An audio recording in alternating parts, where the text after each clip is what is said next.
குறைந்த விலை நிறைந்த தரம் தங்கள் தேவைகள் அனைத்தும் ஒரே இடத்தில். ஜெயச்சந்திரன்.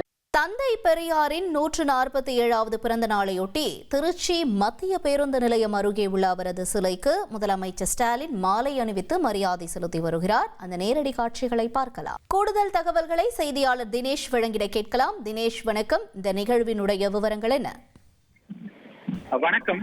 அண்ணா பிறந்தநாள் விழா, பெரியார் பிறந்த நாள் மற்றும் திமுக தோற்றுவித்த தினம் என முப்பெரும் விழாவானது இன்றைய தினம் கரூர் மாவட்டம் கோடாங்கிப்பட்டியில நடைபெற இருக்கிறது. இந்த நிகழ்ச்சியில் கலந்து கொள்வதற்காக தமிழக முதலமைச்சர் மு.க. ஸ்டாலின் சென்னையிலிருந்து விமானம் மூலம் சற்று நேரத்திற்கு முன்பாக திருச்சிக்கு வருகை தந்தார்.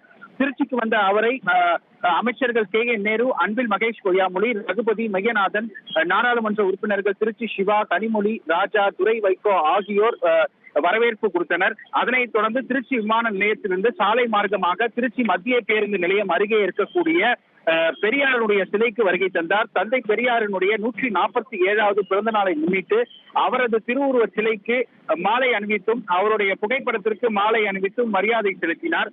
தொடர்ந்து இங்கிருந்து திருச்சி மாவட்ட ஆட்சியர் அலுவலகத்தில் செல்லக்கூடிய அவர் அங்கு சமூக நீதி நாள் உறுதிமொழி எடுத்துக் கொள்கிறார்.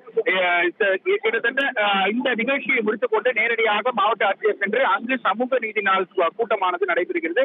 அந்த கூட்டத்தில் அந்த உறுதிமொழியை எடுத்துக்கொண்ட பின்னர் அங்கிருந்து சாலை மார்க்கமாக கரூர் நோக்கி இன்று மாலை நடைபெறும் முப்பெரும் விழாவில் கலந்து கொள்கிறார்.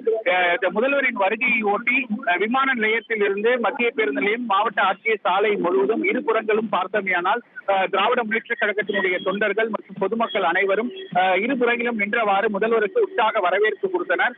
தொடர்ந்து முதல்வரின் வருகையை ஒட்டி மாநகர் முழுவதும் பலத்த போலீஸ் பாதுகாப்பு போடப்பட்டிருந்தது. தற்போது இந்த நிகழ்ச்சியை, அதாவது மாவட்ட ஆட்சியர் அலுவலகத்தில் நடைபெறும் இந்த சமூக நீதி நாள் உறுதி ஏற்பு நிகழ்ச்சியை முடித்துக் கொண்டு சாலை மார்க்கமாக கரூர் நோக்கி செல்ல உள்ளார்.